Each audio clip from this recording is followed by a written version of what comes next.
Thank you for sticking with us, folks. We are back now, again, live from Western Alumni Stadium, setting up the huge matchup we have on our hands here. Laurier Western, the top two teams in the nation, the first round bye for the OUA playoffs on the line. But we were just talking about the Friday night action, and Tom, in talking about this Saskatchewan win over UBC, you were just speaking so eloquently about Daniel Wiebe in terms of what he's been doing this year for the Huskies. And obviously, the Saskatchewan kid playing with the Huskies, spent some time with the Rough Riders, coming back. He was in the game here 2 years ago when his Huskies fell to Laval. You know he wants to get back there, and what a great story that would be.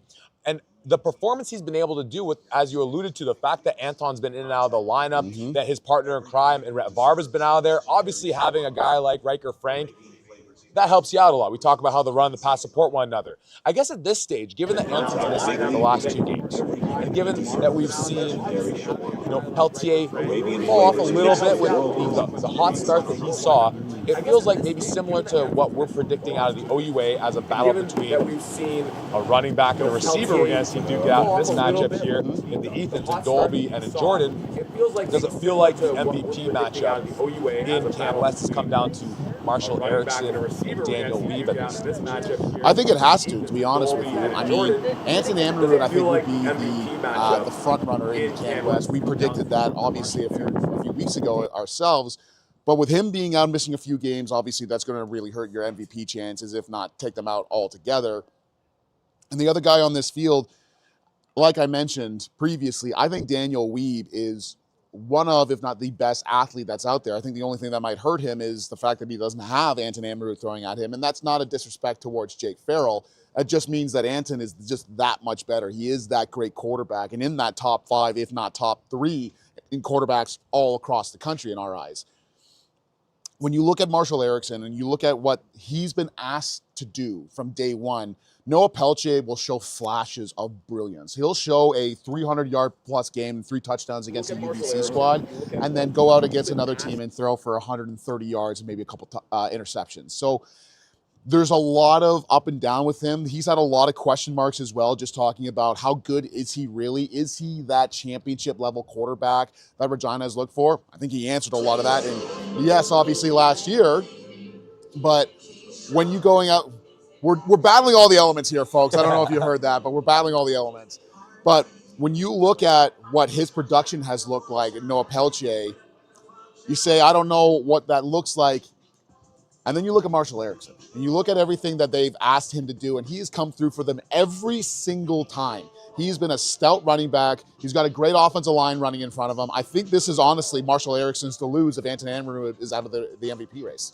Now, I want to talk about the offensive day that UBC had, because we're seeing more and more consistent play out of Drew Viato, and obviously his number one target in Shamar McBean, who we saw tear it up at East-West 6-7 months ago at this stage. I want to talk about them, but I want to talk a little bit about the defensive stars on the day, and I want you to talk about your guy Hundaby, but we have to obviously highlight what our guy in Kinsale Phillip did, going from quarterback to safety, or safety to quarterback, now to will linebacker, back in his home province of UBC. I want you to talk about what he had and then lead into the day that Hundaby had, but let's talk about our guy in Phillip first. I mean, you can't get over the fact that he's been playing some great football. He is the number one tackler for the UBC Thunderbirds. He finished with 8 last night, and he's doing it from a will linebacker spot. It's not like all teams are doing is just running to the weak side. He is tracking guys down across the entire field. And what the nice part is, there's a lot of teams that are out there, and you see it in the Can West as well, but they'll start doing trips where they'll have 3 receivers into the boundary because they're trying to pull out that will linebacker to cover their 3rd receiver, because oftentimes that will linebacker is not going to be nearly as strong at covering as your Sam linebacker, your halfbacks, or whatever else. In Kinsale Phillip's part, he is strong enough to make those covers. He is fast enough to cover a lot of the number 3 receivers that are out there. So that's a good matchup for these UBC teams. And when they ask them to go out and to try and really create that mismatch, he's right there in order to make those plays, get off of blocks, and he's really prominent within that run defense as well. I loved everything that I've been seeing from Kinsale, and obviously haven't played will linebacker before this year for a number of years, at least in his U Sports career. To just come in and just automatically be ready to go has been a really awesome thing, especially with the Western Ponies right behind us here. That's very cool. That's so cool. Now, let's talk about Seth Hundeby, and I want to add this into the conversation as well. Like, we'll talk about Regina. We obviously mentioned them in terms of looking at what Marshall Erickson's been doing this year in a way to contrast him versus Daniel Weeb as a possible MVP. Another comparison we can perhaps do as a Saskatchewan-Regina comparison in possible award winners would be looking at, say, what Sombach has been doing for Regina as far as who's going to be the President's Trophy nominee award winner out of the conference. Because if it's not him, and I'm certain there's some other names I'm probably forgetting off the top of my head, it's probably your guy in double fours, Mr. Mr. Hundeby here with what he's been doing with Saskatchewan.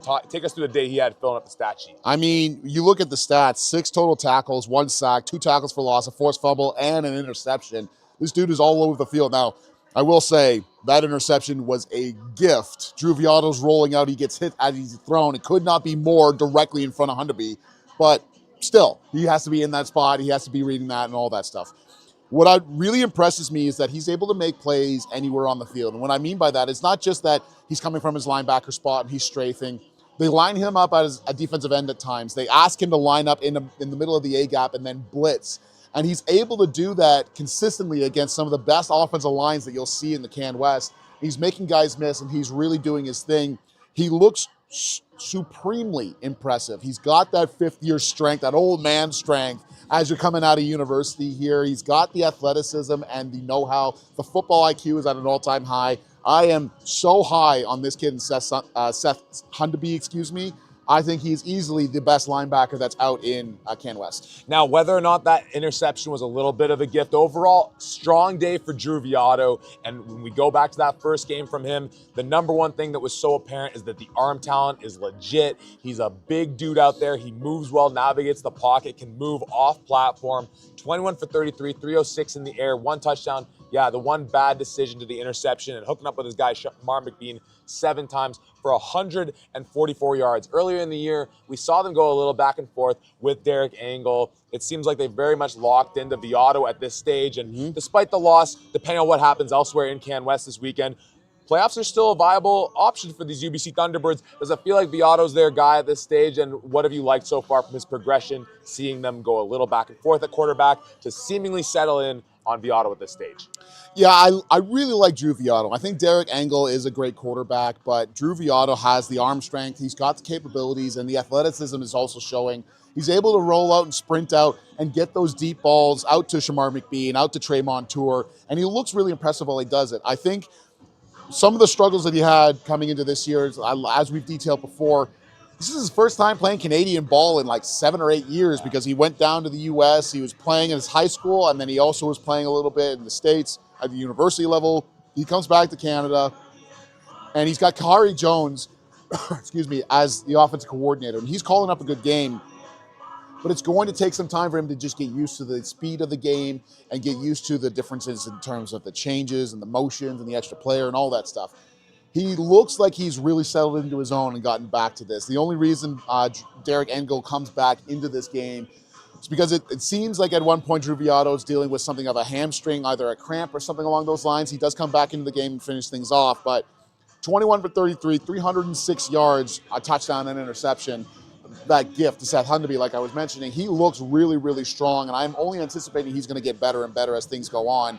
Now, with some of those key receivers, and Shamar McBean being one of them, getting into that senior age, going into his 4th year, I don't know what his CFL prospects kind of look like, but I'm positive that he'd be able to make some contributions at the next level. You know, you start wondering who else is he going to throw to and whatever else. I trust Coach Nill and I trust that recruiting staff, but it might be a little bit too late near the end of the season for him to finally start finding his groove.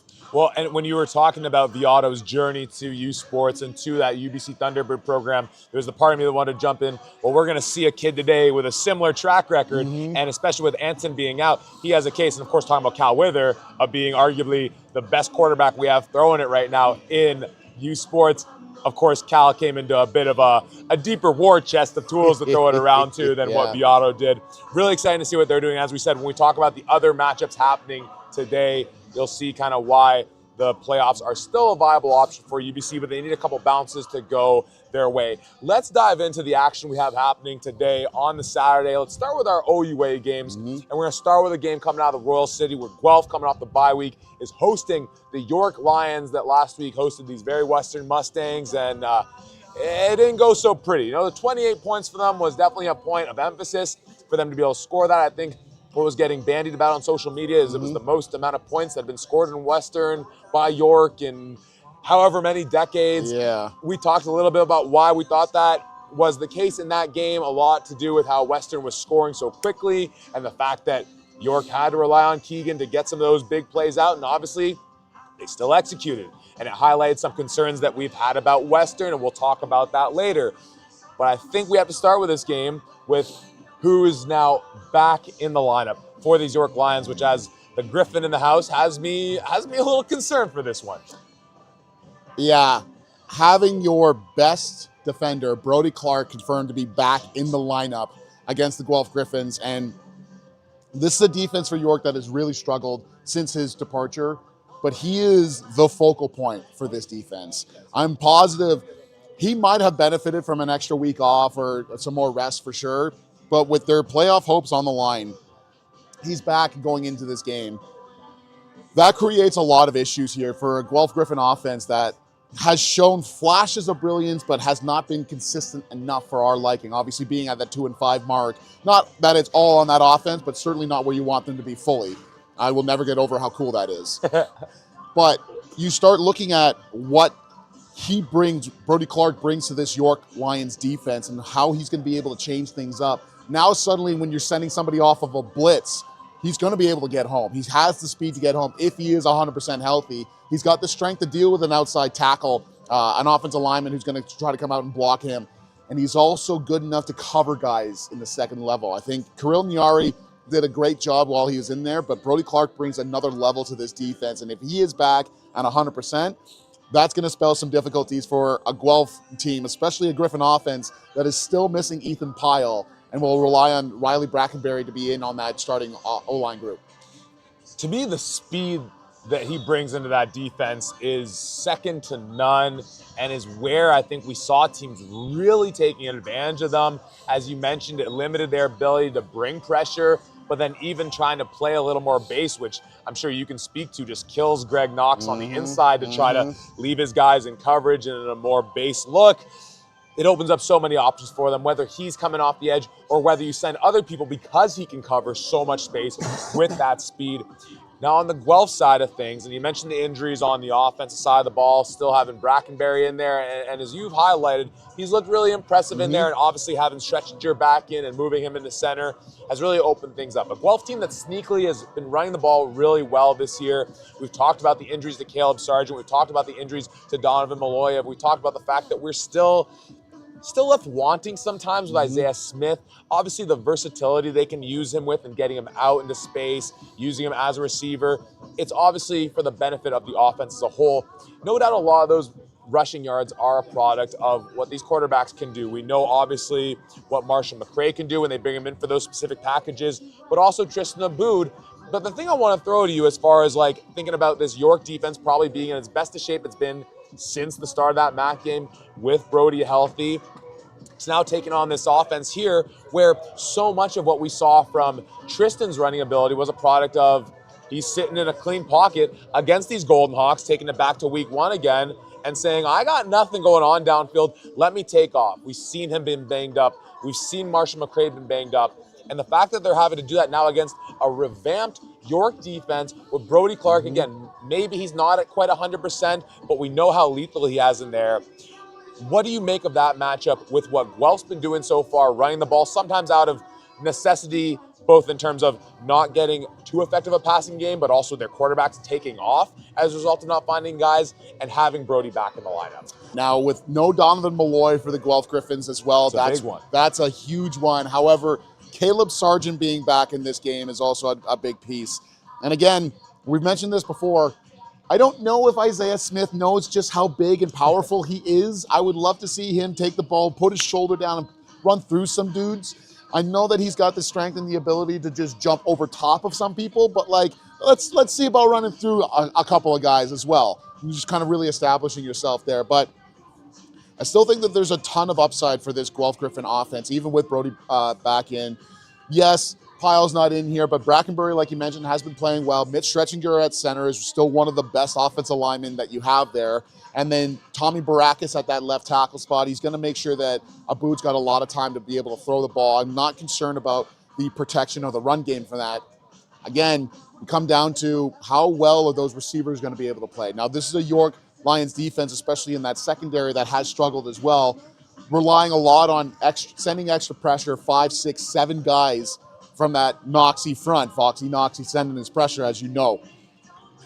I don't know if Aboud is given enough time and those receivers are really running their routes and committed to it. I think that there's a strong possibility that they come out and they put on a showcase here. I think Brody Clark's going to have his best game coming back from an injury, which is very difficult to be able to do. But if York really wants to pull this out, he's got to be a main focal point on that defense, stopping what the Guelph Griffins want to do on offense. And I think on reflection of what we saw last week, in consideration, I want to see them run the ball for no other reason beyond the fact that that's what they've done the best offensively this year, but to chew up the clock, because the more Keegan opportunities he has to get his guys going downfield, those deep shots that we obviously have seen throughout his whole career, obviously going back to his time at Mac as well, that he can do so well. That's to me where Having said that, though there's still some injuries on the offensive side for Guelph, it's a defense now that, you look at this depth chart and we've been saying this all year, you go through the names and you say, how is it this defense is still giving up around that 30 point per game, number? I mean, Johnny Green obviously being back in that corner. We saw the success he had in that game against Carleton going back a couple weeks. Miles Lafoucault being back at safety. Demetrius Masuka, as we've seen him enter into the fold and get more comfortable at that Sam position that we talked about was so important for them to be able to figure out who that heir apparent to Mortuzo was, and he really has stepped up to the call. But that Javon Jacobson's healthy, Eunice Larry's healthy, Braden McDougall in that linebacking core. I do think that this defense can hang with this explosive offense for York, but I want to see the offense help them out by just keeping Keegan off the field as well. Yeah, the best defense against Keegan Hall has consistently been either to have him off the field or to continually put him on his back. Because if he's upright and he's throwing, the numbers against Western were pretty skewed because a lot of what was happening and things, like we mentioned. But he still puts up 400 yards of offense against Western, and that's an impressive feat no matter who's in there. Now, I think that it's going to give Keegan a lot of opportunities, obviously, to try to read the defense and try to call the perfect play to go into that defense. I think that Coach Barry has started to see the writing on the walls and started to see what some other teams are doing here, in that they're waiting to set up what their defense looks like. Against these very same Mustangs, we saw Max von Muhldorfer walking around like he's a middle linebacker, going to a spot versus another spot, and then as soon as that ball is snapped, he takes off away from where the slide is going, where Keegan has set that slide, and now you got a running back picking up the best one tech in the entire country. So they're going to play some games here. I know that Coach Barry is a hell of a defensive coordinator, so he's going to have something dialed up to make it so that Keegan can't just read everything and throw exactly how he wants to. And you know where Keegan's going with the ball. Even when you have a sense of where that protection looks like, he can still burn you because he's got the arm strength. And when these York Lions are operating at their best, they're some of the best in the entire country. Now, a battle of 2 and 5 teams in Week 9 on the surface is nowhere near as sexy as the battle of 2 7 and 0 teams in Week 9, but this is a loser leaves town matchup. Playoffs are on the table for this game. Heck, this is a playoff game for these matchups. It's for that reason, and with the sort of veteran moxie that we know Guelph has, having been in these games with a lot of those core players being at home, and just frankly, the fact that they should be the better team, but that hasn't worked as far as my argument for picking Guelph in various games across the season. But why I'm still sticking with them on this one, Tom. We've already made our picks. I know you're aligned with me on that one. Any last thoughts on this matchup? Yeah, I am going with the Guelph Griffins to pick up this win. I think having this game at home on senior night, they should have a raucous crowd at Guelph. Those guys always do a great job of just bringing bodies in. I think there's going to be a lot of really good things that happen for this Guelph team. I think that York is going to showcase not even why, but I think they're going to showcase some of the potential that you and I saw going into the beginning of this season and why we were so high on them to begin with here. But I do think it's the Guelph Griffins taking this one, and I think that They eke their way into the playoffs. And let's not forget, this is a Guelph Griffin team that gave a really good game to these Laurier Golden Hawks right behind me and has shown a lot of good things. Do not just sleep on them as, oh, they're just going to be an easy team to whoever's going to pick them up. They are going to give a hell of a game going into this one. One has to imagine part of Janky's messaging is that we beat McMaster, in a tight game week one. McMaster beat Guelph, so again, that whole transient property piece could be part of their storyline, their narrative they're telling themselves. But again, I think eke it out is exactly the way I see it, though, of course, it's going to cause me fits. If I had hair, I'd be pulling it out in this one.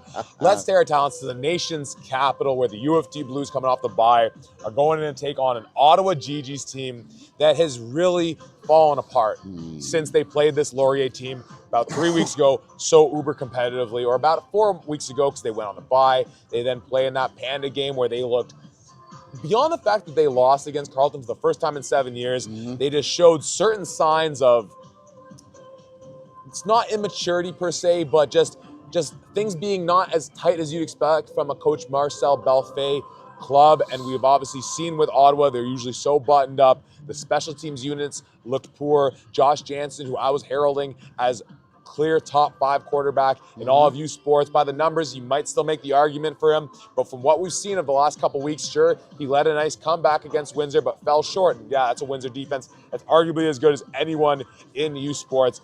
But an Ottawa team where the wheels have been coming off down the stretch. And with a U of T team that, as you highlighted, they got nothing to lose in this one. They got eliminated from the playoffs 2 weeks ago. And there's a lot of guys on that team who are hungry to demonstrate why going into this offseason, they're the guy that need to be fighting for that position, that whether it's on offense, defense, or special teams, that spot going into the playoffs to be in that edge for the coach's charts. What do you make of this matchup on a team in Ottawa that's fighting for playoff positioning and just to get their mojo going, and a U of T team that arguably hasn't looked as good as they have all season since the last time they were in Ottawa, dismantling the Carleton Ravens?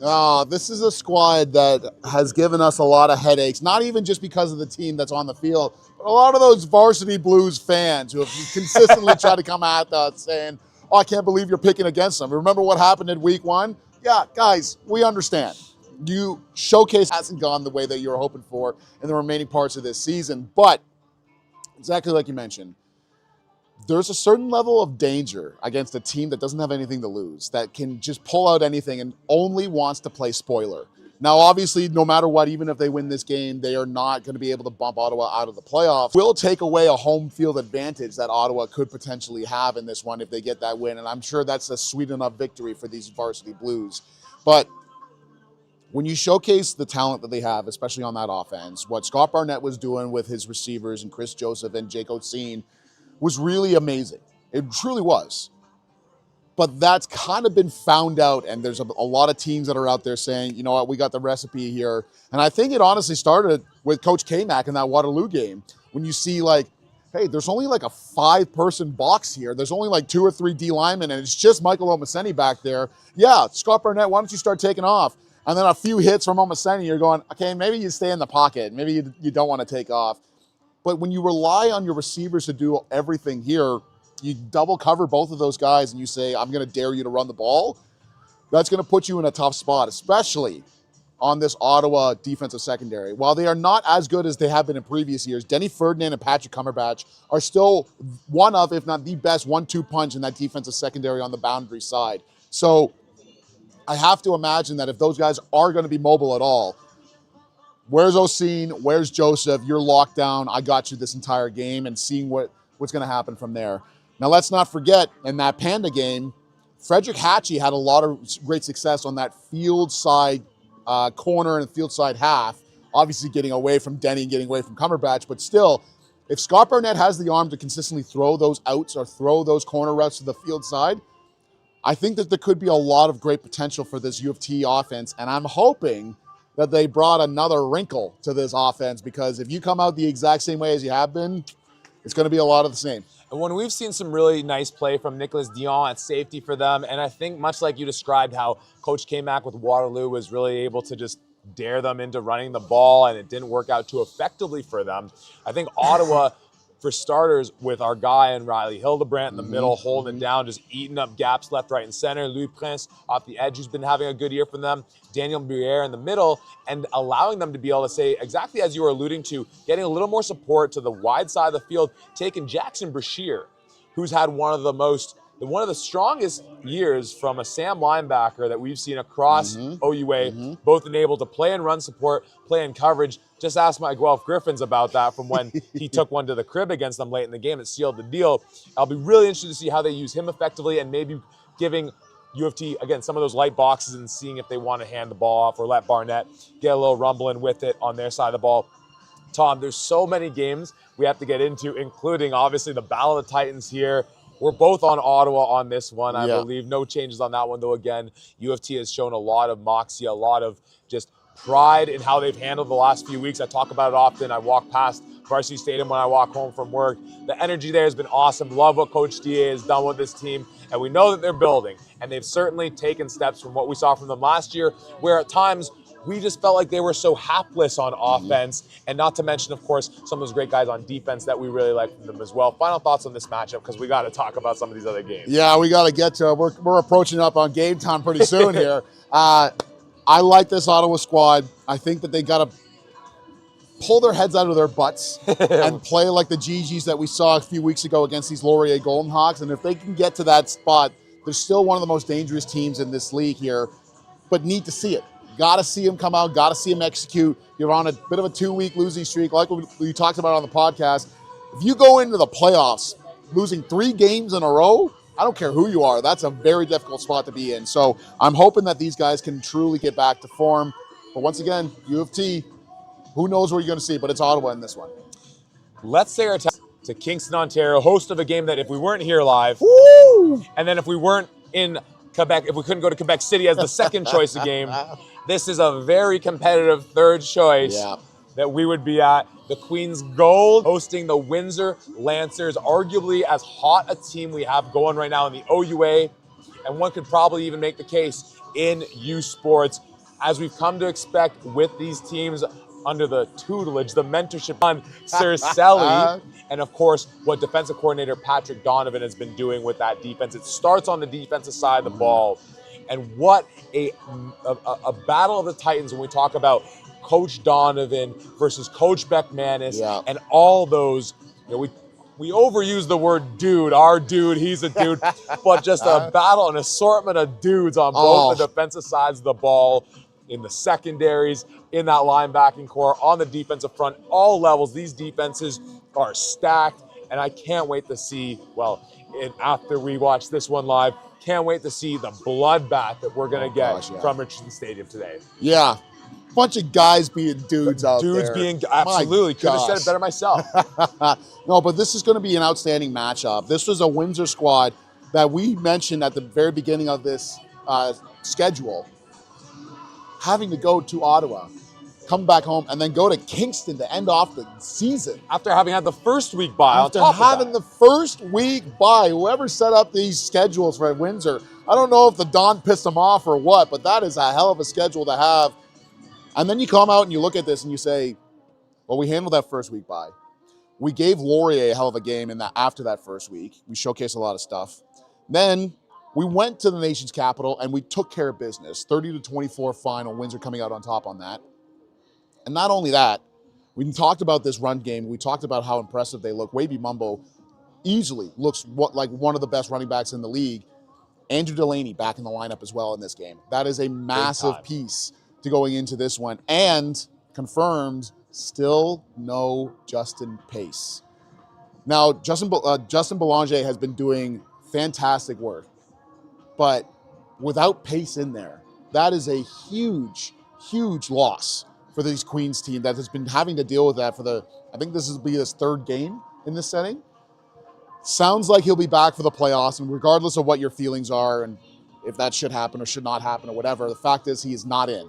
And with a 2-headed monster in Windsor that loves to have 2 primary backs hitting you at simultaneous times, and with a offensive line that I think you and I were talking about is real big, borderline on being maybe a little too big, and a defensive front for Queens that has showcased that they can stop the run with just 3. I'm really interested to see what the run game and the run defense will be like with Windsor's offense and Queens' defense. We often talk about these matchups when you have a team that does one thing better on offense than the other, where you say, okay, can the defense channel in their efforts to be able to support, in this case, the run defense a little bit more, especially with Pace being out. And certainly when you think about some of those guys in the back end, whether it's Keegan Vanek, whether it's Ashton Miller-Melanson, who can fill in so effectively as well, I'm certain they will be.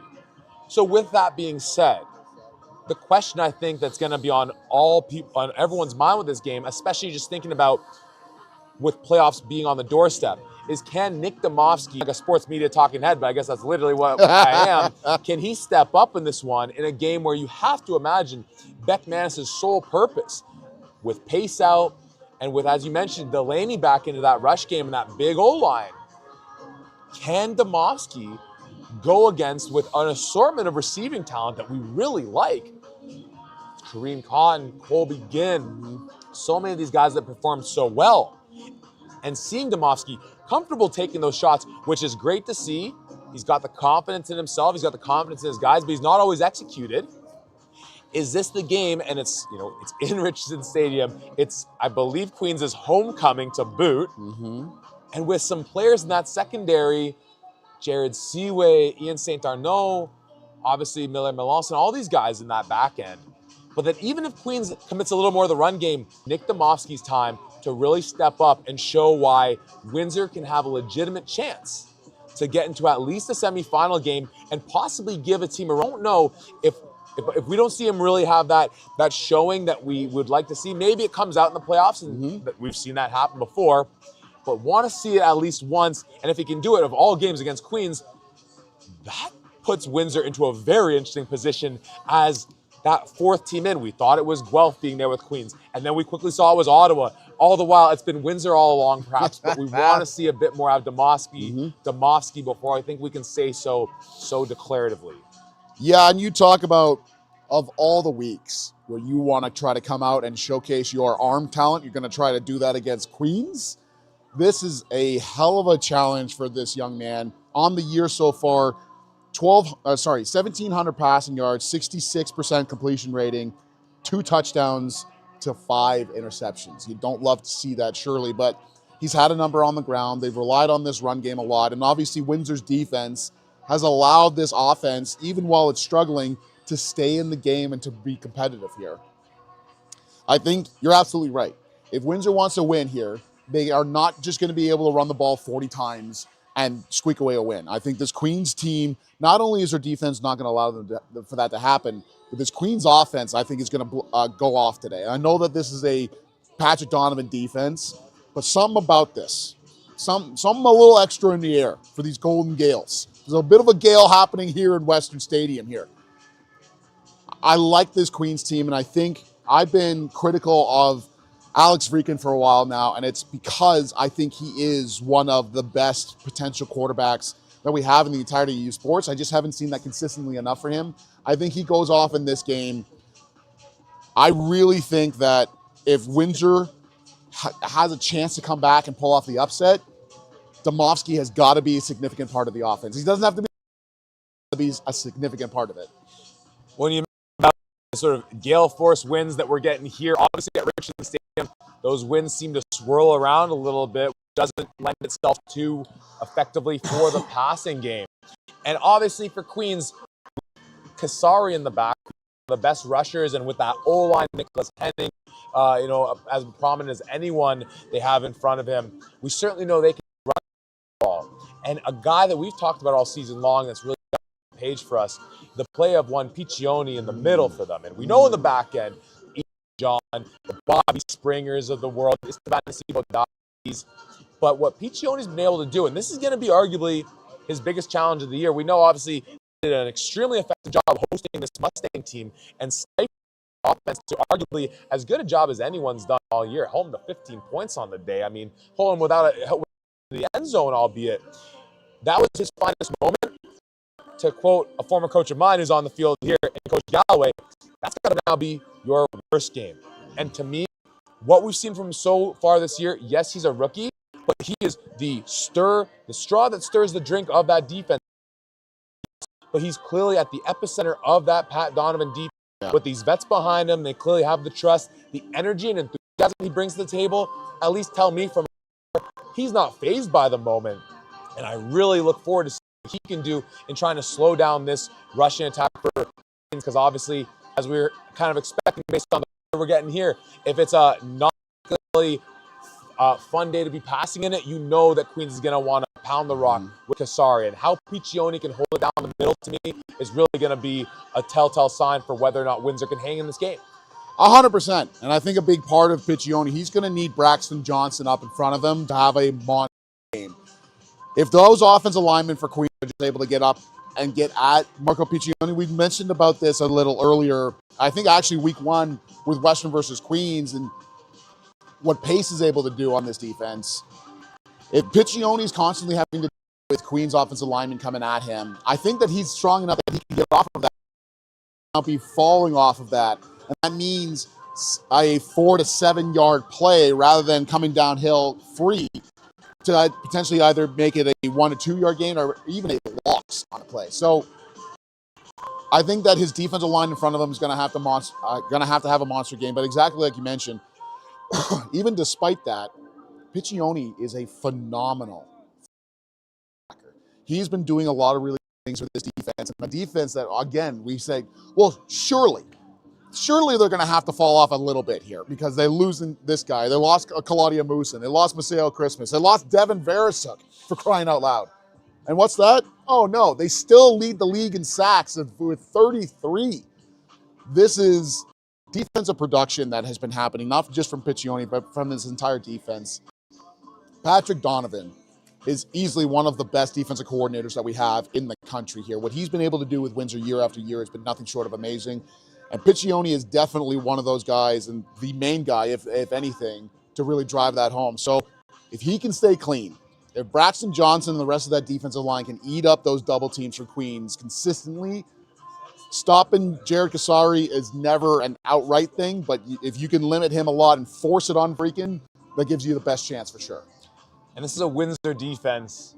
We talked about them limiting Western to 15 points. That's all they've been limiting teams to, or all year long. It puts them in that category with those 3 teams out east, St. Mary's, Bishops, and St. FX, which, as we know, offense sometimes can be at a dearth out there in the AUS, so that helps them a little bit as well. So for Windsor Lancers, it's been a phenomenal year so far. Can't wait to see what goes on in this game. Pace being out gives pause, but my pick remains my pick. I'm not going to regret picking Queens at home, coming off the bye on homecoming, to be able to pick up the win against the Windsor Lancers. I think it'll be a great matchup. I think it'll be a bloodbath, and it's a couple of teams who faced each other twice last year. Windsor getting the better of Queens week 1 in Windsor, and then Queens coming back there for the first round playoff game and pulling up the victory at the end of the game to send themselves into the semifinals. You know Windsor's going to look for some get back. I think it's a bridge too far being in Richardson Stadium with Queens coming off the bye. Yeah, I really think that there's a lot of great things that Windsor's going to be able to do here.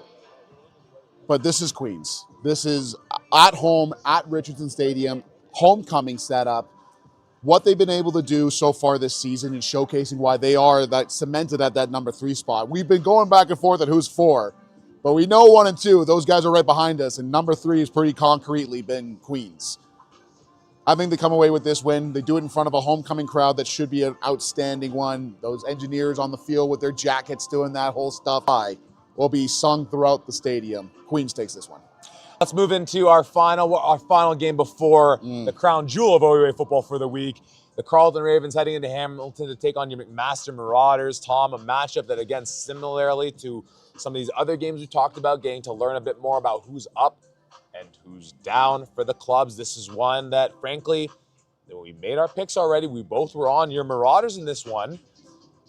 We're learning that Luke Thalman is still going to be out for this matchup. And on top of it, as we suspected would be the case, but we've suspected this all season long, that Barnes should be the guy for Carleton, but that especially being a kid from the Hammer with playoffs on the line, they're putting it into Elijah's hands for the game.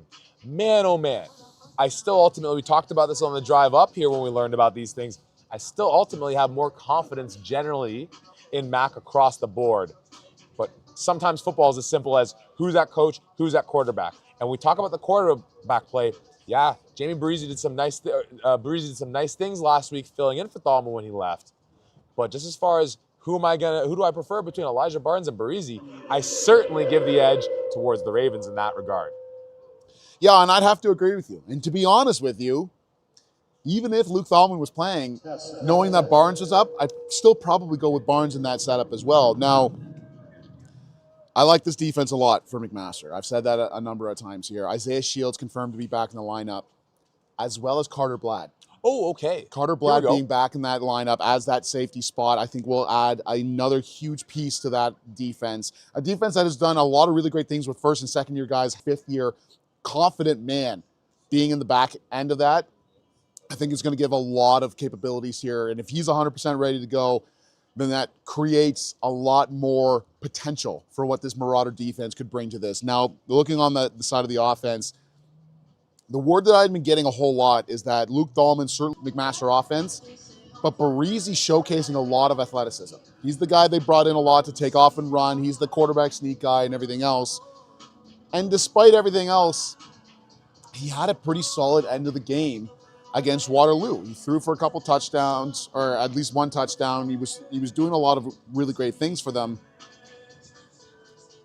If Mac can make this a team victory, I think that's going to be the key here. I don't think McMaster for the entirety of this year has had one side of the ball, whether that's offense, defense, or special teams, that you could say 100%, as long as this team does, or this group does well, we're going to win this game. I'm going to need to see some big plays from the defense. I'm going to need to see the special teams coming out with something, even if that just means Mikey Horvat pinning teams deep into that far end zone like he normally does. And I'm going to need to see Barisi showcase something. I think the world of Jackson Taylor. I think the world of Luke Thalman for sure.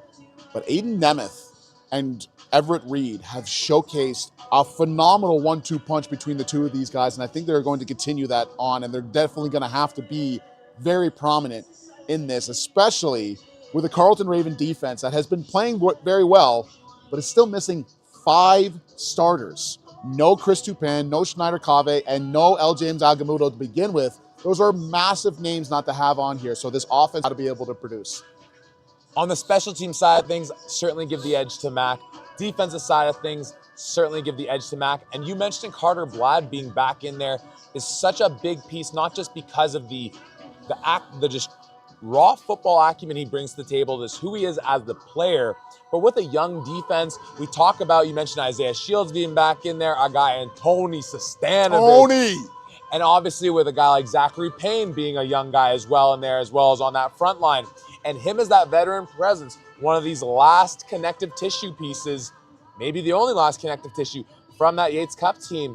And the aspect that brings as far as the maturity, being able to lead that group, I do not overlook. I think that's huge for them. At the same time, a Carleton team, which offensively has not been able to run the ball with any consistency. Love Keyshawn Reed. Just the totality of his game, the athleticism, his ability to run in open space when they use him as a returner. But from that standpoint, similar but in almost reverse fashion of what we just talked about with Windsor and Queens. When Carleton already is coming into this game with a weak rushing game, let's just call it what it is, against a defense in Mac that in the front 7 is really strong. We've talked a lot about that D-line. I'll let you talk about some of those guys in specific.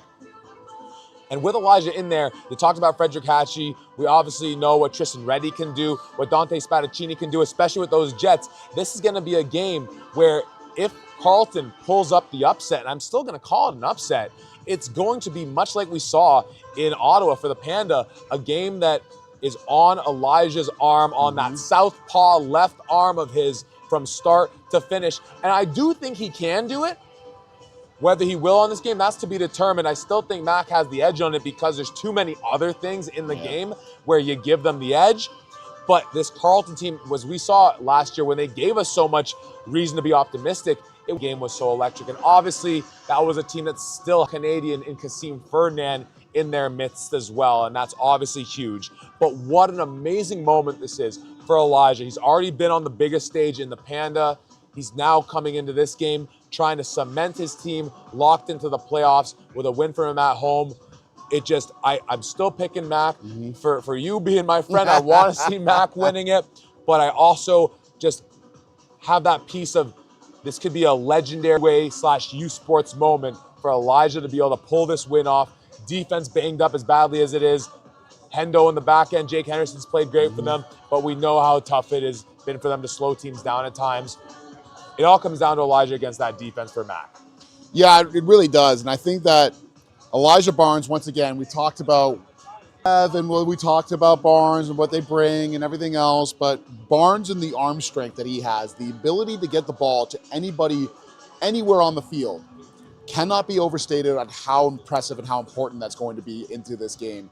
Frederick Hatchie had a game of games against the Ottawa GGs in the Panda game, And I think a big part of that was because he was able to make his routes and to do his things on the field side, where a throw, like a 5 or 10 yard gain, is really a 40 or 50 yard throw from the quarterback in order to get that there. And that not only comes with the arm strength to get it there, but that comes with precision. That's a long distance for that to travel, and there's a lot of defenders in between that same distance. If that floats at all, there's a good chance it gets picked off. So with Barnes being able to make those throws, with Hatchie continuing on what he's been doing, and obviously, you talk about Hatchie, Huckabone's doing great, but Tristan Reddy is one of the best receivers that we have, period. Certainly on this team as well. The more that those guys eat, the more eyes are taken off of Tristan Reddy, and that's where he's going to shine. I said this to you in the car on the way down here. I would not be surprised to see Carleton pick up the win here, but I do not have enough confidence in the consistency that they have shown in order to make those picks. And plus, I'm not picking against my boys. Mac's going to take this one, although it's going to be a hell of a game.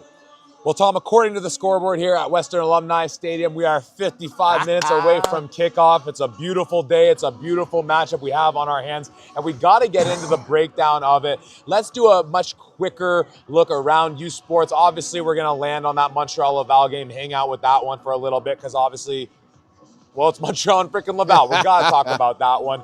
But let's go through the rest of the U Sports calendar and kind of go through a bit of a quicker news and notes and things that we're excited for. Again, we're here in the penultimate week for all the other conferences.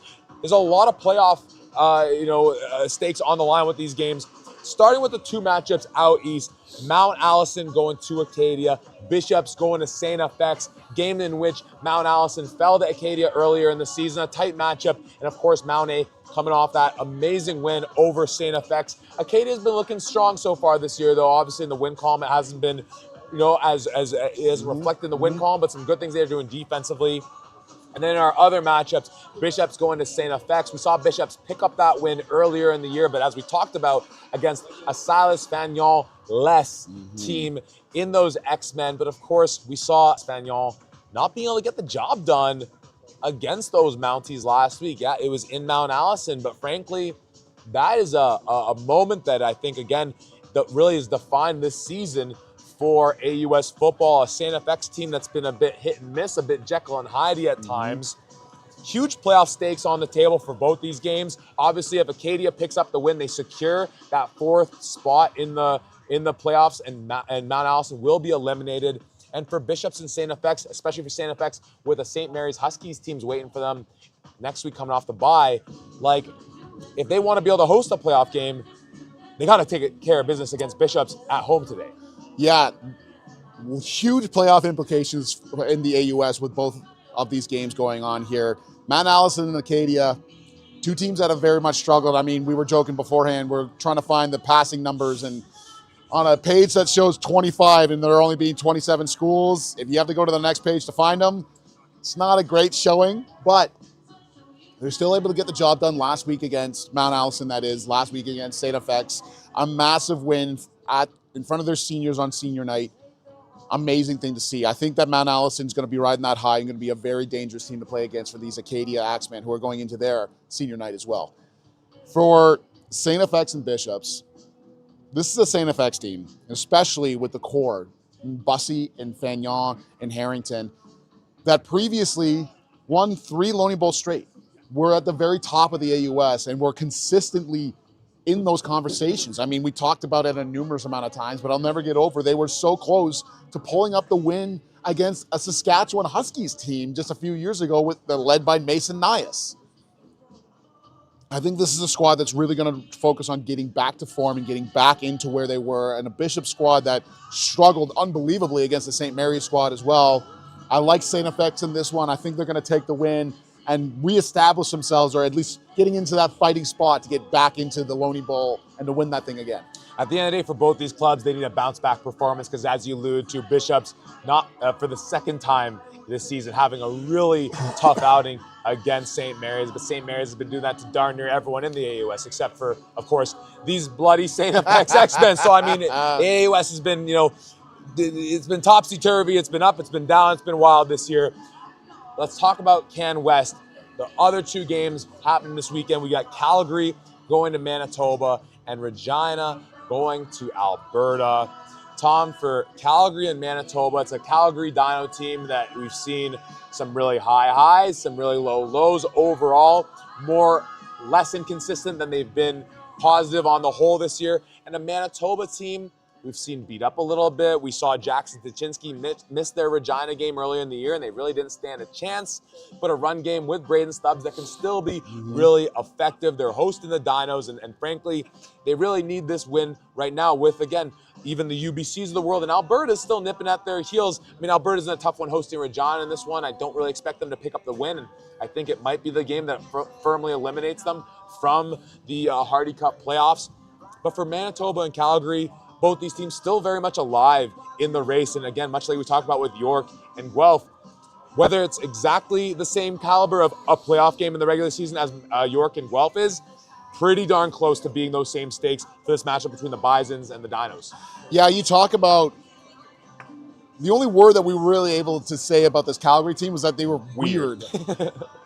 You've got a strange mix of first and fourth year players on this squad, although the guys that they do have been playing well. David Jordan at that quarterback spot for Calgary has showcased a lot of really great things, and I expect him to have another big game here. Going into the season, everybody that I spoke to on the Can West only kept talking about how good that Calgary defense was going to be, and I think they've consistently been stout throughout this. They've had a few really close losses. Let's not forget a Regina Rams squad that looked really solid, took them to overtime. I think that this is going to be a great game. I think that if Manitoba has any hopes of winning here, they're going to need Tuchinski and Stubbs to really go off and set their team up for success, because I think that this Calgary offense is going to score, and they're going to look pretty convincing as they do it here. So look for Stubbs and look for Tuchinski to go off in this one, because if they don't, it's going to be a Calgary dub. And for Calgary as well, trying to end a 3-game slide, and for Manitoba, they can clinch with this one. And so just being able to put that to bed and focus on being healthy and playing their best football going into the Hardy Cup playoffs is really the big thing we need to see from them. As far as the Regina-Alberta matchup of it all, we've talked a little bit about Regina earlier in our discussions about what Marshall Erickson's been doing, Noah Peltier as well.28 These two teams matched up earlier in the season, and it was a big Regina win. And we saw Eli Hetlinger in that game throw a really nice day, 28 out of 36 on the completions, 308, 10 yards, 3 touchdowns, 1 interception. But we've obviously seen them make the move over the last few weeks to Trey Ryder, and the ascension of Carter Kettle for them in the receiving corps has made for a pretty nice offensive duo for them. Given how Hetlinger performed in the earlier matchup with them, your suspicions coming off the bye, are they just going to stick with Ryder? Would you like to see them go back to Hetlinger? I mean, I know you'd like them to go back to Hetlinger because you were so bullish on him. You had him in your top 10 as we did our breakdown at the midway point of the season. What do you make of the quarterback back and forth that we've seen a bit from Alberta, and overall the matchup with whomever it is starting for the Golden Bears against Noah Peltier?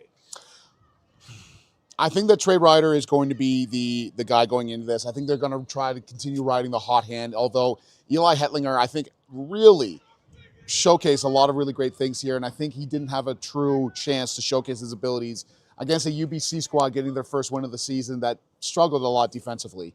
But I think Trey Ryder is going to be the guy coming out into this one. I think that there's a lot of capabilities for what this team could bring, but with Noah Peltier, and actually there was a report coming out right before this game happened, there's still a quarterback battle happening at Regina. He may not be the starter. They're going back and forth between a couple of guys in this one. So whoever comes out against this one, I think goes back to exactly what we're saying. Even if it is Peltier coming out, it's got to be Eriksson running the hell out of the ball to make sure that Regina's in the spot where they want to be. And against an Alberta defense that has significantly struggled against the run, I'm looking for Regina to establish themselves on the ground and to take this one. And if there's no other matchup in this game I like better than, regardless of who Alberta puts out a quarterback, and yes, Carter Kettle, that last game we saw from them before the bye looking stellar. But with this Regina defense, it's going to take a very strong effort from Alberta to keep it close, regardless of who's at quarterback. As you said, they can just hand it off to Mr. Eriksson. It's going to be a tough day for the Golden Bears. But again, we'll do our breakdown of what we saw from them all year long. I think we can certainly say that coming off of last year, the first year of the Stevenson Bones era there, I think we've definitely been able to identify some positive things for that club. And we know it hasn't been that many years since they've been in a Hardy Cup as well. So certainly good things on the horizon for this club. Tom, we're sitting here about 40 minutes from kickoff. Laurier Western, the number one spot, not only in the OUA, but arguably in the country, a first-round bye on the table. But we can't talk about that one before we talk about the battle of the third and fourth ranked teams in all of Canada. Of course, we're talking about Laval hosting Montreal in Quebec City. The game's happening tomorrow. It's a Sunday affair. Clear your calendars aside from watching Game 6, Blue Jays, Mariners, the only game happening in all of U Sports.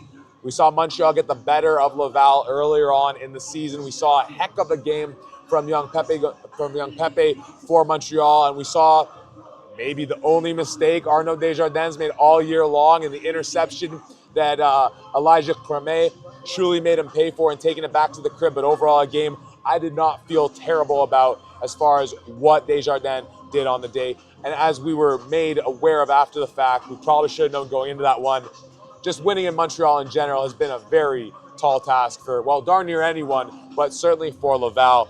Laval's back, they're hosting, they're hungry. That rushing attack, as we alluded to, looking arguably as strong as I can remember seeing for a Laval team in some time. Not a shot at the run game, but obviously when their pass game's as good as it's been, we know that's where they like to butter their bread, as the saying goes. Laval, Montreal, la creme de la creme of all U Sport, all Canadian football. Talk me through your thoughts of this matchup. Man, you started talking about two teams that are playing at the very highest of levels here, with Laval coming off of a couple of wins where we expect a little bit more from them. We expect a little bit more from Desjardins. And then you start looking at the stats on the year so far. Desjardins, 1,650 yards passing, 75% completion rating is outstanding, 14 touchdowns to just 3 interceptions. He is playing some of his very best football, and having guys like Olivier Cool to throw to makes that a little bit easier as well. This is a squad that always plays teams well, that is always the top class of the U Sports, and playing them at home in Quebec City. This is must-watch football. We're as excited as I am about this game. The fact that tomorrow you play this game where no one else is playing, it's the only game that's on from a U Sports standpoint. I am so excited for this matchup. What Pepe Gonzalez has been doing at Montreal has been nothing short of amazing. He is set, I believe, this season, the single-season passing yard record in his first year, and is a few touchdowns short of potentially setting the passing touchdown record as well. What Pepe has been doing for this team, 2,023 yards passing, 69% completion, nice, and then 18 touchdowns to just 4 interceptions. You talk about a guy who's got so much potential, Hassan Dosso, and with that deep threat that's down there. I think the world of this team. And once again, we start talking about, what a Montreal defense looks like. We mentioned this previously. This is a defense that still has Harold Missan. Thank you. At one point in time, one of the best defensive players, period, regardless of position. So look for him to have a big game. This is a Quebec City. That stadium is going to be rocking, and I can't wait to be able to watch it. when we look at these matchups over the years, obviously a battle of defenses that bring their lunch pails, bring their hard hats, and are battling it out from start to finish. And you mentioned, of course, the former President's Trophy Award winner in Harold Missin, still seeing guys like Nicolas Roy, still seeing guys like Elijah Cremé in that defense for them. But as good a run game as we've seen from the McGill Redbirds, and as we mentioned, one of the best run games in the country right now, there has to be a certain level of alarm that raised. And I don't know what to chalk it up to exactly, because, again, a lot of the same DNA from not just that Vanier Cup winning team, but part of what made that Vanier Cup winning team so formidable, it had arguably the best defense we've seen maybe ever in youth sports football.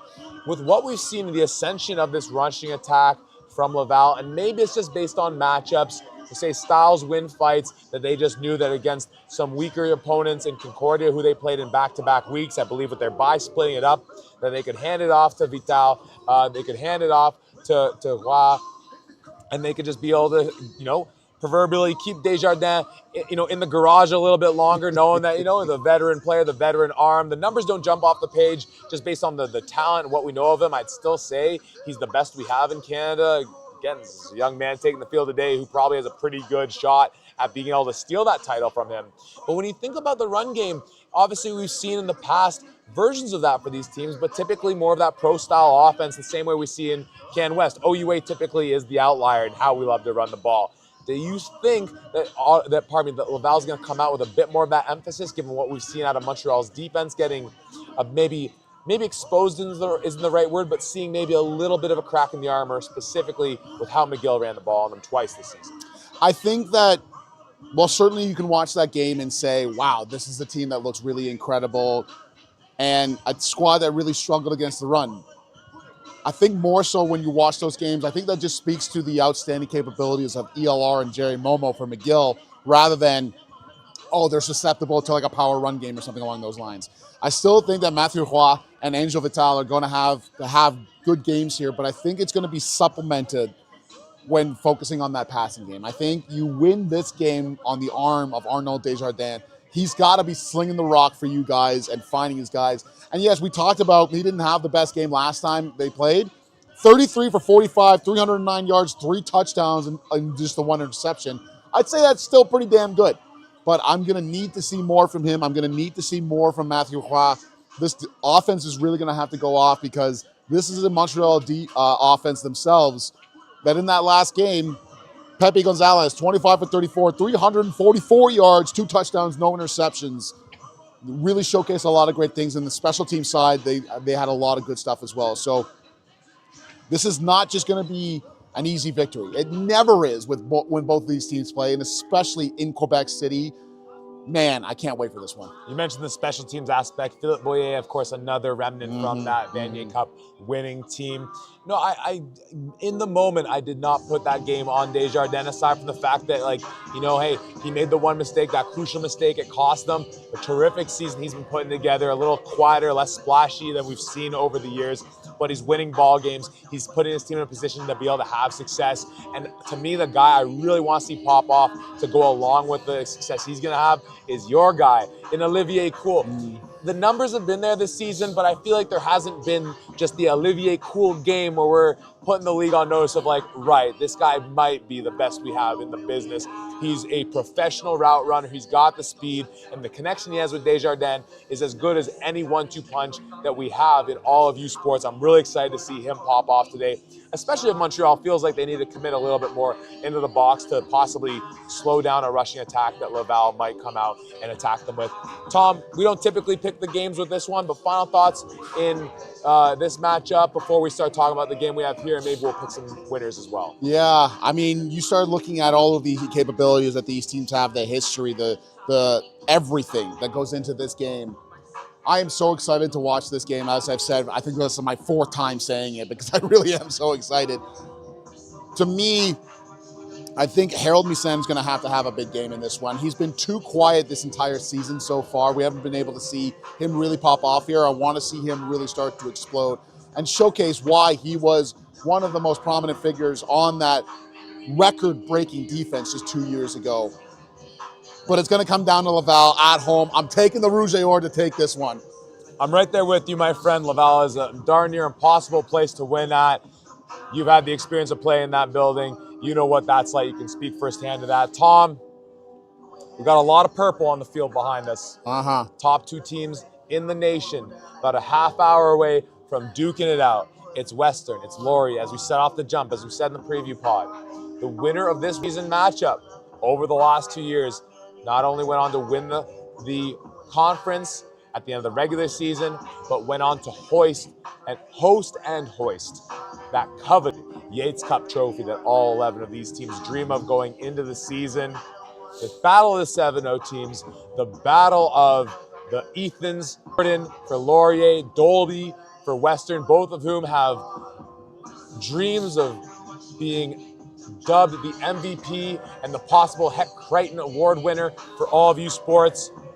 There's no other matchup I'd rather be at right now, and of course, being with you makes it that much more special. Talk me through your initial thoughts with this colossal matchup we have on our hands here. You start talking about how impressive that Laurier squad from last year was. You got Taylor Elgersma, you got Ethan Jordan, you've got Leomi Ojitalayo, Raiden Thorne, all of these guys. And the victory against Western and hoisting that Yates Cup was really cementing all of that. This is still a Western squad that, if I've done my math correctly, in the regular season at home is 40-0 since my Marauders took them out in 2014 right on this field here. But 40-0 in the regular season at home. And even the home games that they have lost in the playoffs, recently it's only to the eventual Vanier Cup champions in Laval being here and then Saskatchewan. Like, they don't lose at home. And if they do lose, it has to be really good teams. Let's not forget that 2014 McMaster team that I was on. We made it to the Vanier Cup. So it's not like we were just some scrubs there. This is a squad in Western that is not only tough to beat at home, but is going to be hungry as all hell. They have circled this game since before the game was announced, after the Yates Cup, coming up to us saying, we got them next year. We have to get these guys next year. And a team on paper, when you're coming into this, you're saying, hey, I don't know, like, you lose Taylor Elgersma, you lose your NFL caliber quarterback. I don't know how well this is going to happen. And Cal Wither steps in and looks like arguably the best quarterback in U Sports, period. And you go, these guys can't keep getting away with this. How do they keep happening here for the past 2 seasons? You look at the matchups, you look at the board across. This is a Laurier squad that is essentially just reloaded from last year, making their Vanier run. I'm really excited to see what this matchup looks like. And I think that there's so much on the table here for who truly runs the OUA. Well, and beyond the MVP matchup that we're seeing here as well, the battle of the possible MVP matchup, both those young men also looking to break some records. Both of them have already broken records. Perhaps you can take us through that a little bit. The fact of the home field advantage being such a strong component to Western's success in the history of this program and on the day-to-day, to me, is one of the only few ticks I put in the box on the Western side of things for this matchup, though. And you mentioned that piece on us talking with Western folks after last year, circling this game and, coming after this team. Even that is a position we don't see Western in as the team chasing. Even years where we see them losing in a Yates Cup to us in 15, to you, to you in 11, they always end up the next year being still the team that is the hunted. What we have seen this year, following Laurier's win last year, wasn't just, again, as we see every now and then, I misspoke, in 15 they then lost to Laurier as well. But they got their get back against both our Griffins and that Laurier team shortly after that. Yeah. But even still, that was an underdog Laurier team taking them out in 16. We were the underdog Guelph Griffin teams coming in here to take them out in 15. It's never been an actual changing of the guard. The guard has been changed. It is the Laurier Golden Hawks who are the cream of the OUA. They are the top talent we have here across the board. They've shown it since not just last year, but going back for a few years now with the talent they've had here with Coach Faulds and what he's done building this program over a decade plus. that this is now the team that has the target on their backs. Now, of course, as we said, 2 years ago, with as good a team as they arguably had even last year, they failed to get it done in this building twice. I'm not putting it past what it takes to beat a team in this building. Aside from the fact that, like yourself, I have also been part of teams who have done that. And part of what makes you able to beat Western is when you don't fear Western. And I can certainly tell you, this is a Laurier Golden Hawk team that just is treating this as the last game on their regular season schedule. Yeah, is there a rivalry? Are they looking forward to a good game? Of course. Of course. And do they think that there's a chance that Western could beat them? Of course. But it's those purple jerseys that frighten the other team so often into defeat.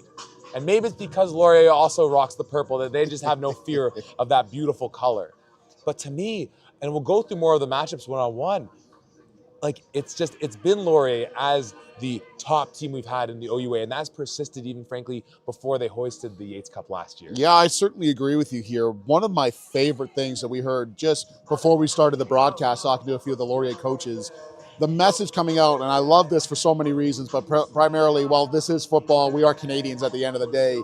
And the word that was given to these players for Laurier was, don't grip the stick too hard. A hockey stick, you're so excited about getting going. If you get that into your head, you start overthinking things, you start overanalyzing and overdoing everything. This is another game. This is another regular season game. If you get to where you want to go, if you're the Laurier Golden Hawks, you have to treat this as if it's just another game. Let what was told to me, let the other team worry about the revenge and coming back into this one and wanting this game and everything else. To us, it's a business trip. We got to come in here. We got to take care of business. And that's going to continue us being on the path that we want to be, where we're hosting playoff games. We're hosting potential Yates Cups as well. Well, and you go back to that Yates Cup last year where Western opened up the scoring with the miraculous, I forget if it was Keon Edwards or maybe it was Dolby, with a huge rush down the sideline, opening up the score. And we're thinking, man, oh man, that rushing attack is alive and well here. And as we always say, if Western can get up on you and just grind you out running the ball, that's a position you don't want to be in. But with what we've seen so far from Western this year, with a record-breaking season from Ethan Dolby, though as we've talked about a little bit, part of that story is that in years past, they spread out the wealth a little bit more amongst whether it's a Keon Edwards and a Keanu Yazbek, Edward Renati type situations, obviously other iterations of that backfield where, again, it is the backfield, the rushing attack, plural, behind these monster offensive lines. That's really what gets you. Not to take away from Dolby at all, though, but that as we saw, last year, that if they get behind against Laurier, it's a tough spot to be in, because you know that for Laurier, they're not taking their foot off the gas. And thus far, I know it seems unfair when we talk about a guy in Evan Hillock as someone who, we've seen him get it done. We've seen him achieve the highest of highs that you can do in all of youth sports. And that part of us, the narrative has been, well, they haven't needed to use him because Dolby's done such great things. To me, this is where that theory is really going to get tested, of whether or not he can come out in this game, because they're going to need him to have a big game. They're not winning this game on the back of Dolby alone. Maybe I'll be proven wrong on that. I don't see that in the cards to them. He's going to have a big game, Hillock. And of course, he's got his guys in Braden Messeri, who we saw earlier on, dapping him up. He's cool as a cucumber. That's how he always operates. He, walks into any building, think he's the number one guy. He walks into CFL, NFL games. He still thinks he's the best guy in the field. And I love that. It's what makes him such a dominant player. Now, obviously, Seth Robertson and all these other weapons they have there, Dasani McIntosh, Roman Campanaro. But at the end of the day, it's what number one can do for them. And that running attack's going to be there, but you just know there's going to be stages where he's going to have to put up some yardage, and it's a windy day here. He obviously had a great outing against York last week, but we're talking about apples and oranges. If we're comparing those defenses, this is really what's going to make or break, being a little hyperbolic, but make or break the season, because what we see from him today, well, do I really think that if they lose here today and he can't get it done, that I have all that much confidence in going to Laurier and getting it done later? There's some confidence, but certainly it'll be a bit shaken. Yeah, you start talking about, this is a Western squad that's 7-0, that's had a historic rushing attack and everything, and still we're looking at them being like, I don't think we've seen the very best that they're able to show. And yes, you start talking about all of the pieces that are new on this defense and what they've had. I think somebody was telling me they've had like 6 or 7 different starting will linebackers this year, which is a wild thing, but obviously Coach Gleason plugging and playing which guys he likes depending on the matchups that's there. You got a lot of first and second year guys in that defensive secondary, but this is an offense that returns almost everybody from last year and hasn't quite shown me that this is why we're the number one team in the country. This is why we are the Western Mustangs, the passing attack, the rushing attack in the same game. And exactly like you mentioned, they did a lot of really great things against York, but that's a York defense that has struggled a whole hell of a lot this entire year. And I don't put a lot of stock into that. I want to see Evan throwing the ball and getting it out to his guys against one of the best defenses in the country here that he's going to be playing against with Laurier. And he's going to have a monster game. Ethan Gregorczyk back in the lineup for the Golden Hawks as well. You know that they're not just going to allow Dolby to run all over them. Well, you say that. Dolby's averaging 174 yards per game. He's rushed for over 1,200 yards in 7 games. Unbelievable. He's going to do something. But like you mentioned here, this is a Western team that is built to play with a lead. They are not a team that can play well coming from behind, especially getting down 1, 2, or 3 scores. That puts them in a very dangerous spot. How this Western team wins is by scoring early and then holding the ball, running the ball, and owning the time of possession, scoring again, and forcing teams to get into scenarios where they don't want to be, where they're throwing the deep ball or they're just getting out of their regular game plan. This is a Laurier Golden Hawks squad that's going to be able to go up toe-to-toe against them in almost any facet here and is going to push them as far as they possibly can. There's a Laurier Golden Hawk matchup that, like you said, and I'll let you chime in here, where we've done the, okay, this group against this group, this offense against this offense, this defense against this, and a lot of those ticks are going towards the Golden Hawks rather than the Mustangs. Yeah, absolutely. And when you talk about the matchups, the one that, frankly, I'm the most bullish on as far as in favor of Laurier, just as it was last year, even though it's new faces, is Cal Wither and co. against the defensive secondary for Western. And we saw last week against York, as we talked about earlier in breaking down York versus Guelph, yeah, York was able to get those passing yards in large part because they were playing from behind and they were having so many opportunities, so many bites of the apple because Western was scoring so often. But part of that story as well is the fact that they've been moving some guys around. We looked at the fact that they had Ethan Martin playing back, they had Thompson Silcox playing a little bit more in the box, which, again, without getting to talk with Coach Gleason, hard to say what that you chalk that up to. Are they still figuring things out? Because we know they had a lot of moving parts in that defense from last year. Or is that them having the confidence of saying, against a certain matchup, we can move things around? But obviously we've seen teams be able to move the ball in the air against them, and that's what Laurier does better than anyone, frankly, in the country. And that's, to me, where the biggest matchup is on the day. And with what Cal Wither's done, and we saw him go from a start of the season where they weren't really asking him to do too much. They weren't asking him to win games for them. Just sort of take care of business, take care of the ball, and let those guys around you cook. He's now become the prominent chef in that kitchen. He is the guy. He is the epicenter of that offense. He's doing amazing things. Again, in a spot where, depending on what happens in that Montreal-Laval game, whether or not he becomes the OUA's representative for the Heck Crichton, we might be ending the season saying that he might still have been the best quarterback we saw all year long from C to C to C.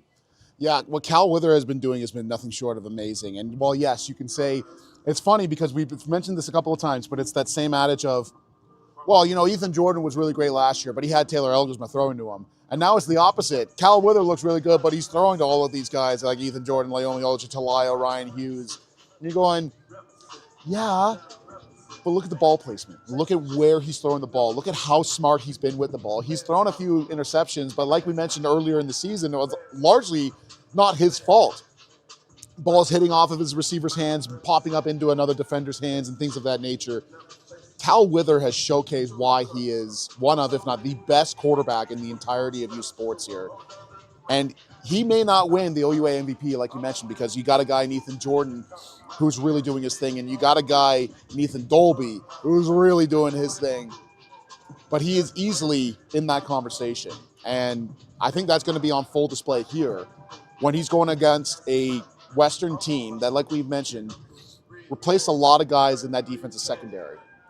Thompson Silcox, Jackson McKay, Chris Camlin-Cogler, Richard Adu before. These are great defensive backs, but there's a lot of youth that's in there as well. You can see a Jackson McKay an unbelievable athlete, a decathlete, all of this stuff, but still is getting used to playing football against some of the best guys that are out there, the route running capabilities and everything else. I think he's going to get exposed a couple of times in this game, and I think that this Laurier receiving core is probably the only receiving core that could expose him for something like that. And I don't mean to just pick on him. I think Thompson-Silcox, I think Laurier's going to do some good things. What I'm really interested in is how well can this Western defense bounce back and continue to hold them to allow their offense to get into favorable spots and try to score and win. It's really going to come down to that Western defensive secondary for me. How well they can play and hold up here is going to determine the game. Well, and we certainly know that Laurier is not a one-trick pony in terms of their passing attack. With what Tayshawn Jackson's doing, Quentin Scott, and seeing last week Darian Bassett get his most touches he's had all year and looking really productive in that win against Carleton. And we know that rushing attack is going to be there for them. And of course, it's a Western defense in the front end that, though in the linebacking core, you mentioned the movement in the will linebacker position, Ferrancino and at Mike a little bit, but moving guys around there a bit, and even at Sam moving some guys around. This is a game where, if Western wants to be able to force Laurier to be a one-dimensional team, it's our guy, 55 in the middle, Max von Muhldorfer, being able to slow down that rushing attack, which is a Herculean effort because we've seen Tayshawn Jackson being able to snatch ankles from some of the best defenders across the OUA, including the likes of Justin Pace, and we're going to see him no doubt get his today, but if they can really play effectively on the front end, starting with Max von Muhldorfer, that's going to go a long way for them being able to at least, not that you want to say, limiting Laurier to the passing attack isn't a great endeavor, but when they can get you on both ends, that's where they're most dangerous. If you can just say, okay, let's use our guy in the middle, use our guy in Old Man Hall Schmidt off the edge, Connor Francisi as well, being able to slow that rush game down and say, look, we know they're now only going to be able to pass. It's windy out here. They give themselves a shot. Because otherwise, it's too deadly an offense for Laurier if they can account for all various aspects. Tom, they're doing the senior day moments here. We just saw our guy Eric Anderson get acknowledged. We're seeing all these guys in their moment, which means, of course, we're moments away from kickoff. The fans are starting to fill in. The veterans are getting their moment, their shine here. It's a beautiful day. It's a beautiful matchup. It's a beautiful moment for these Western Mustangs. We're obviously going to go drink in the action. Final thoughts, Tom, on this matchup and the weekend that we have in store for ourselves across the board. From day one, we have circled this game on our calendar saying Western versus Laurier at the last game of the season. And I know everybody else has, probably anybody else who's not actively playing on another team across the OUA is going to be watching this game. This is the battle of the undefeateds. This is for undoubtedly first in the OUA and first in U Sports. So much on the line here. I'm going with the Laurier Golden Hawks to pick this win up and break the 11-year regular season home winning streak that the Western Mustangs have held on to since 2014. Well, we've already lined on this one. I'm right there with you. It's Golden Hawks all day. I was proven wrong twice picking them in this building 2 years ago. So again, will I be surprised if Western at home on their senior day with first place on the line picks up the win? No. But there's part of me too that could see this getting a little out of hand if Laurier is able to do the things they want to do against these Western Mustangs. Tom, we have an outstanding weekend ahead of us of U Sports football. We have Laval, Montreal tomorrow, OUA with major playoff implications happening. Ton of action out at CanWest, some major games out in the AUS. Final thoughts on this entire weekend. You start talking about it's the end of the regular season for the OUA. We're getting the end of the regular season for the other teams as well. They'll have additional week. I don't think there's been a more significant week of football, not just because of playoff matchups, but because of the capabilities and the caliber of all the teams playing against each other across the board.